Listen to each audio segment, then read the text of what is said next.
go.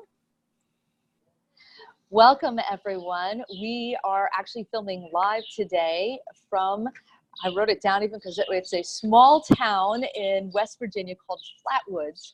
And we are in between Charleston and where the University of West Virginia lies, and traveling in between today. So it's fun to get to see states I haven't ever been to, and this is our first time in West Virginia, so we're learning a lot.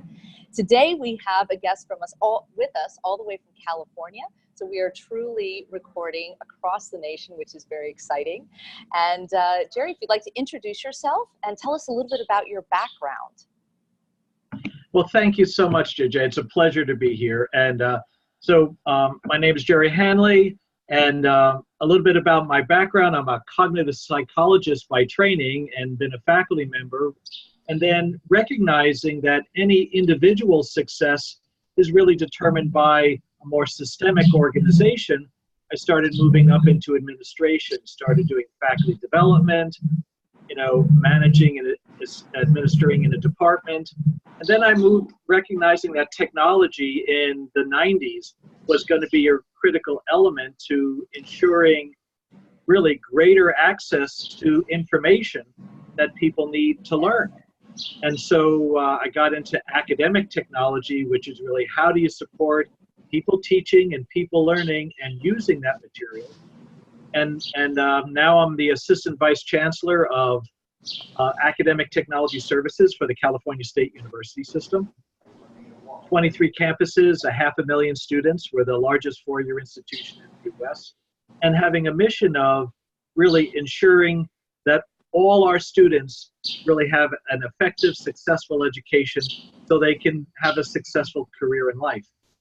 Now, in this process, when you think about education, having access to content that everyone has, and that often affordability of a textbook, for example, that could be $200, really becomes a barrier for many of our students. When we have 11% of our students are homeless some part of the year. Wow. 41% are, they call it food insecurity or hungry part of the year. And so when you see that affordability for their livelihood is a challenge, then it really becomes problematic when you're trying to buy the materials that you need to learn successfully, right? And so for the last 22 years, I've been running a program called Merlot, Multimedia Educational Resources for Learning and Online Teaching, which is a free and open library of instructional materials from kindergarten through professional level, but mostly focused on higher education. And so we have over 6,000 free e-textbooks, for example, that anyone can go to literally around the world.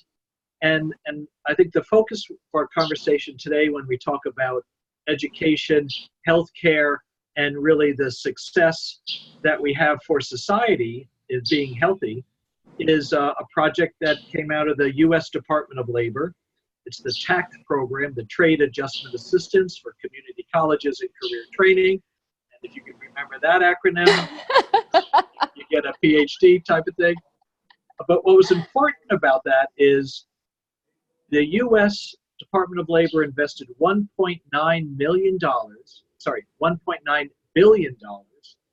in 700 community colleges to build their capacity to prepare the workforce for the 21st century by revising curriculum, by partnering with industry to make sure the skills that they're teaching are the skills that will lead to employment and a good profession.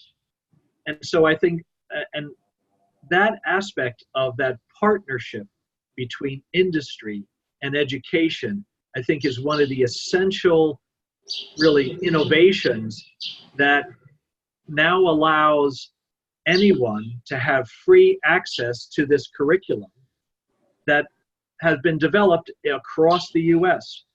And so maybe I'll talk a little bit about one project in particular in healthcare that I think really had some amazing outcomes and then is now in a sense freely available. And before I talk about this Montana apprenticeship program in healthcare, when you think about the state investment for the public good, now making the public good of all this curriculum freely available is, I think, an important principle when we think about government strategies of when you invest, how do you make sure you get the return that the public has access to?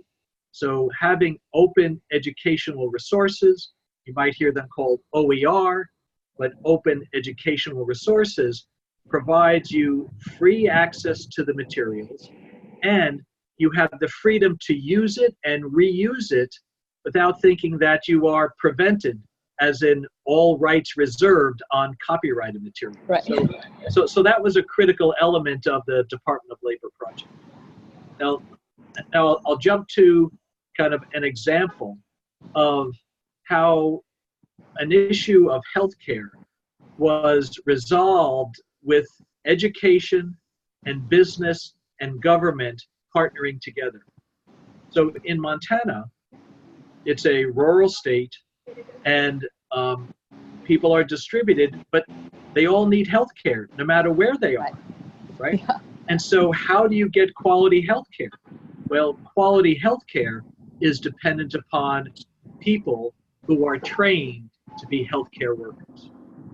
Yes, technology is important, but it's the human beings who make the judgment, who provide the service, who help communicate to a person about the opportunities and needs for their health improvement.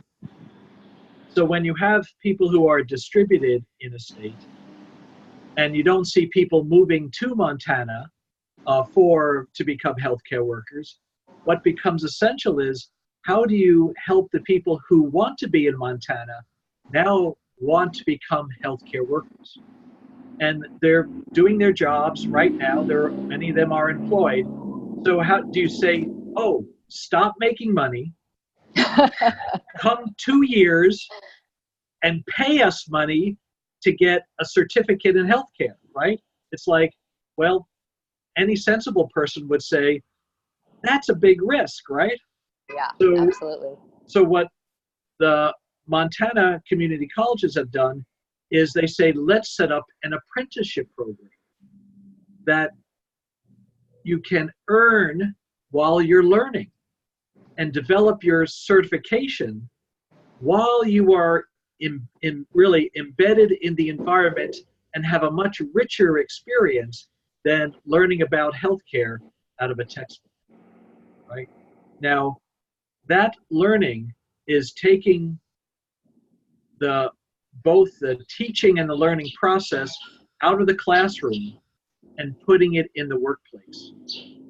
So what that's going to take is, how does the campus, the community college, have a business relationship with the hospitals, with the healthcare facilities, to say, we can help you achieve your business goals by bringing workers and helping prepare them to be successful.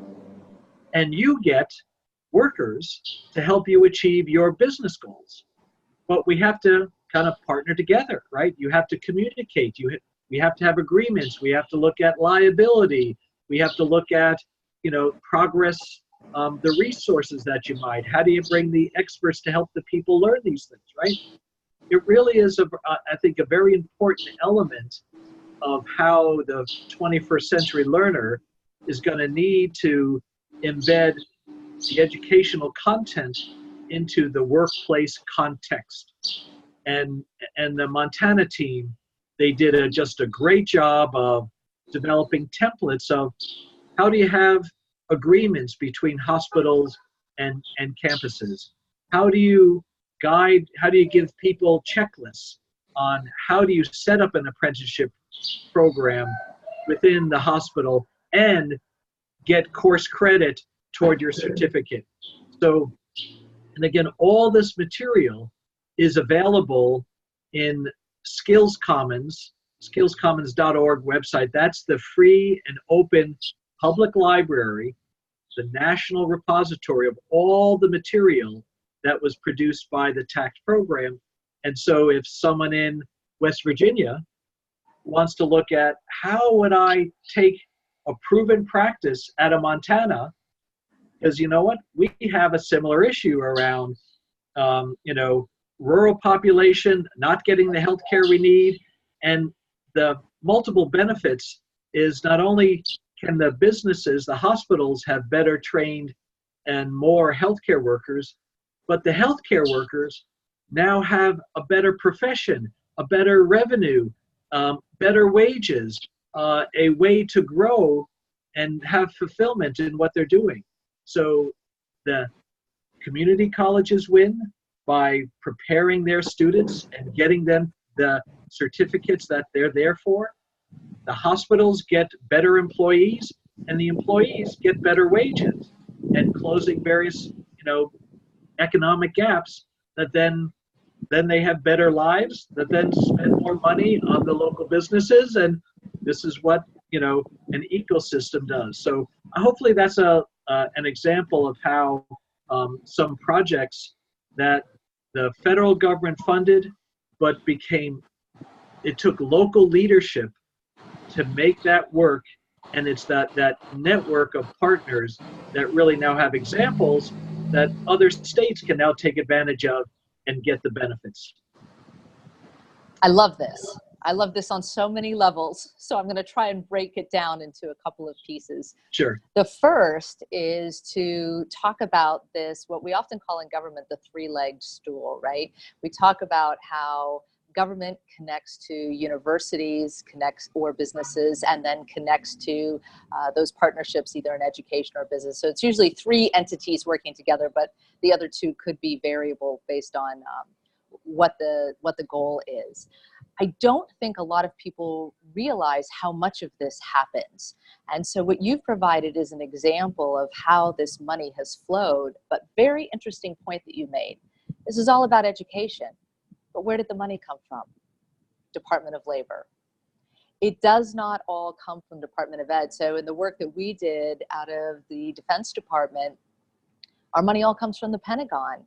And here we are working in education, and particularly in K-12, because for military, they recognize if our young people are not ready for life, they are not ready for military training. So we need to invest at every level. And similar for labor. If people are not ready for work, then they have to get involved in the education space. And so I am aware of projects like this, but I'm not sure that a lot of America is, unless you work in this space. And so I'm guessing you've worked on multiple projects like this. Can you give another example? I can talk about the Guru project that would be great with the Department of Defense and ADL. All right. So and Pram knows much more about this, but I've been I've accelerated my engagement with Guru in the last. Well, and we can talk about it from the perspective of how the money moves and how we use multiple departments involved in order to achieve a goal that I think. And we were just talking about this before I came on the call, that, Congress writes in line items. And so, and they're mostly attorneys, to be fair, right? So they think about a goal, and then you attach money to that goal, and then you complete a task. But the way we actually do it in government is we can look across goals, and we can look across resources in different ways in order to pool money and pool goals, and therefore also be more efficient in the way that we set up programs. So yes, I'm familiar with the Guru program, and I think it's another great example. So go ahead and walk us through that thought process. Yeah, and just a point around the TACT program, that was a joint project between the Department of Ed and the Department of Labor. Yes, okay. So and that's perfect. A good example, yeah. Okay, so here's another example. The need for employees, I'll say, the need for learning doesn't stop when you graduate from college or graduate from high school, right? That the 21st century learner requires you to continuously upgrade your skills. And when you're in areas where technology is a critical element, then your ability to keep track of the technology that's coming into the workplace, and if you want to make it work for your organization, your expertise determines whether the technology will be effective, right? And so again, it's about the human capabilities taking advantage of the technical opportunities. So for the Department of Defense, there are important ways that technology and data have to be integrated from multiple sources. This is something that we've all heard and said, oh, one group knew about this information but didn't know about that information. So technically, the right hand doesn't know what the left hand is doing. and the problem is, how do you do the handshake, right? And that becomes a problem. And those people who might have had a PC and then moved to a Mac, right? These are two technologies, and sometimes the dongles or the connections, they're all different in various ways. So, but each one of those are successful businesses, and people make choices. But sometimes you want to integrate them, right? Now, this is where the technologies for making connections become very important. And so they're called APIs, right? And application program interfaces. And so it's like, okay, I have programs, right? And they have to interface or interact with one another. Now, how do they connect? If I have a 2-prong plug and a 3-prong socket, well, how does that work, right? So knowing about APIs is something that's going to be important for bringing data together. And now there's APIs that have been around for a while, but now there's something called X APIs, right? So it's a new technology, and now people who are in the Department of Defense has to figure out, well, am I going to stop doing my job and go back to school and then come back? Well, by the time I come back, my job has changed, right? So how do I bring the learning into my work experience and have it supplement and complement what I'm doing? Now, well, how do you do that? Well, think of it like I have to go on a journey. And we all have Google Maps, right? I'm sure you're in West Virginia and you had to figure out, where do I get someplace? And it tells you, you look on it, you know, the blue arrow says, where am I? And then I type in my goal, and then it gives me my path.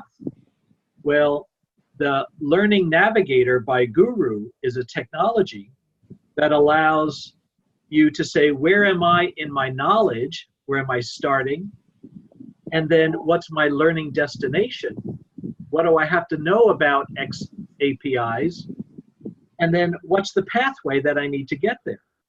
And so that's an example of how, and here's something in business, the Google Maps kind of model gets translated into an educational platform. And now as an educator, my role is to say, well, how do we schedule the scope and sequence? What's your journey to get to that destination? And how do you make it a good journey, right? I don't want to tell you to make a left until you have to make a left, right? I have to know where you are. And so that's why an assessment tool of your learning has to kind of go along, it's your GPS of your knowledge base, right? So that's what really Guru is doing. And now it's an educational tool, really, that's coming out of an industry model being applied by a government need funded by the government, right? So you have this ecosystem that really it makes it work. And without any one of those, the learning technology would not work. Yes, and I'll highlight some of that. So what happens then is we share that information with Department of Labor, who takes those common skills assessments and says, oh, we recognize people have these skills because we've been measuring them on their journey. And then it also gets shared with our international partners, our allied nations. And we say, look, this is freely accessible to our allied countries, and we connect them through defense. And so this single amount of money ends up connecting multiple groups, but multiple ideas as well. And then we take it and we bring it out into the US Chamber of Commerce, and we start proliferating it across companies. Why? Because ultimately, from a defense perspective, what we want to make sure is that our military personnel, when they're cycling out, are getting credit for all the experience. And I'll add that the X stands for experience, so that we're actually measuring what people do, not just how someone answers a test or answers on a test. Because I often say in defense, we don't really care what you can do in a classroom, we care what you can do in the field. And so it became a very important that we be able to measure that, because to date, it's been pass fail.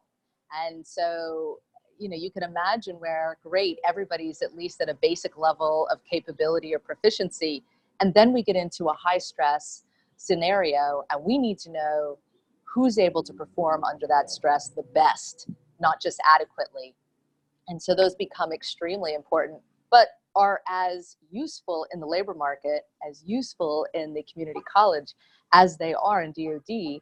It's just that it's a creative pathway to get there, and so much wiser when we work together. So I'll circle back to the second point that you made, which I think people are woefully not aware of. In other words, I don't think the media is sharing this information, and is the point about the open, both oftentimes open architecture and accessible content. So we talk about free education, and I have been saying in government, well, that's not even hard to do at this point. We know how to give people access. We're already making these programs. We do them for Department of Defense because, of course, we have a distributed group of people. In other words, we have military personnel all over the world, right, and we can't allow them to not have the latest information. So we're very motivated. And then we look at National Park Service. Well, they have people in the trees, as my contacts always tell me. They say, we have people everywhere, literally in the trees. So connectivity matters, and the ability to constantly get updated information, but they don't have time to go into a classroom. But those same exact concepts could be utilized for collegiate studies, could be utilized for career changes. We met with Dr. Dede out of Harvard. I don't know if you know him, but they're working there on the 60-year curriculum. Yep. So age 15 Chris, to 75. Yeah, so you know Chris. And of course, looking at 3 to 6 careers in a lifetime, not jobs, but careers, and more to the point, careers that haven't yet even been invented. So we're training people or educating people for today, but we need to be simultaneously thinking about tomorrow, and we need to help people understand this model of accessibility exists. So given your expertise through Merlot, how pervasive do you think it is, and what do you think some of the challenges are? Well, it's pervasive because I carry the classroom in my hand all the time. Right? The instructor is here, right? Okay, and so that's and we're working with a project in India, in one of the poorest states there, and the teacher in the classroom has a mobile device, and this allows them to have a local education but be globally linked to material, right? And I think, yes, the network infrastructure will continue to develop, and the technology, but it's going to be helping people understand a new way of learning. And because there's an initial inertia of the way education currently goes, right? And there's a habit of mind, there's a habit of funding, there's a habit of processes, and there's a comfort. But I think what technology, and I'll just say what the Learning Navigator tool, for example, is that it's the learner who becomes the focus, because I say, where am I? Not where is the state of 30,000 students, but where is my learning? And then I say, where do I want to go? What's my learning destination? And then it'll help me fill in the gaps for me. Now, the other really important thing is how context accelerates learning, right? And you're a cognitive psychologist. Yes. And you know about how complexity actually helps you for memory cues. It helps you reduce ambiguities. Complexity is really important. And so when I'm in the forest as a ranger and I'm looking at a fungus on a tree, if I can bring the learning, in a sense, the classroom, into the environment, and now I can say, what is that? I don't have to remember what it looked like. I can do it right there. I now have the context for really saying, oh, so this is what it means, da da da da da. And now I can take action. It's saying, well, how do I bring the learning to the learner, not the learner to the institution, and have the learning occur? So I think that's one of the critical aspects that I think we're what's occurring, and the free access. I mean, Google is a wonderful search library, right? Now the challenge is what shows up at the top of the list isn't always educationally relevant, right? Very true. Right, and this is why tools like Skills Commons or Merlot, where in a sense the library function is to curate the content for the purpose of learning, and it's being it's being used. We have members in Merlot. You can sign up and register. It's for free in just about every country around the world, right? The Skills Commons resource has been viewed by every country around the world except two. One is Greenland, and the other one I'm trying to remember what it is, right? So, and it's just a matter of time, but in a sense, there's access to the curriculum, and the licensing allows you to use it. And I think this is partly a critical element, is it's not only free of cost, but you really have the permission to use it. You're not breaking the law. You're not violating someone's rights to distribute the material. So that's why open educational resources are really accelerating in people's awareness and use nowadays. So I hope did I get that for you? Perfect. And it dovetails very nicely into the last question, which I know viewers think about, and that is, to what extent is there a push from those who are comfortable with the technology to replace teachers? Now, I'll tell you, I like to say technology is a tool and an enabler, a decision support service, but it is not a teacher. So I wondered if you could comment on that distinction a little bit, because it gets very misconstrued, I think, in the media. Yes. Well, I have a line, is that your job is to teach people, not information. Yes. That learning is about the changes in the person, not what I have to say. Now, technology can deliver information, but does this cell phone put on my head, it's not going to change me, right? Okay, right? And teaching is about two things: getting understanding, and yes, technology can help me understand, but it's also about believing. It's about trusting. It's about why you're sharing this information, and now I have to bring it into my own mindset and have it start to change my life. I have to trust in its truth. I have to trust that it's this is the reality as compared to the fantasy or someone's opinion. And that takes human interaction.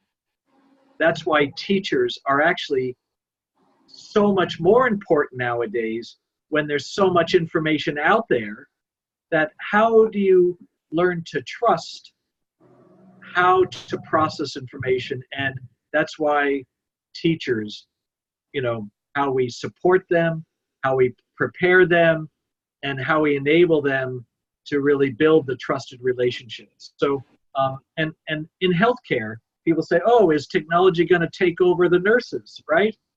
Well, people are critical in the diagnostic process, who has to ask questions of you. Yes, technology can give information, but it's how all these things fit together. It's a human judgment process. When it comes to cybersecurity, right? Or how do I connect things? There's always ambiguity, and that's what humans do well. Specificity, technology can deal with that, routine, but creativity, innovation, ambiguity, that's where humans live, and that's where they succeed, and that's why they're always going to be necessary to be the interface between learning and people's successful lives. I love it. You've just put an exclamation point on that, which I think has a lot of people fearful right now.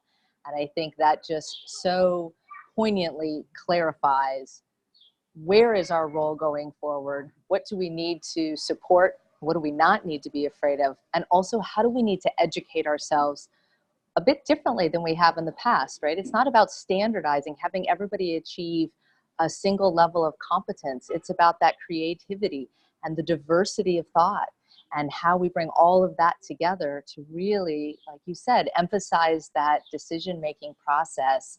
So the technology can give us the information, but it remains a human act to really understand it, convey it, and connect it to the real world. Thank you so very much for meeting with us today. This has been tremendous. And you just make some really clear and necessary points that I think are on the minds of most Americans right now. So we really appreciate you taking the time, and I'm sure we will see more of you very soon.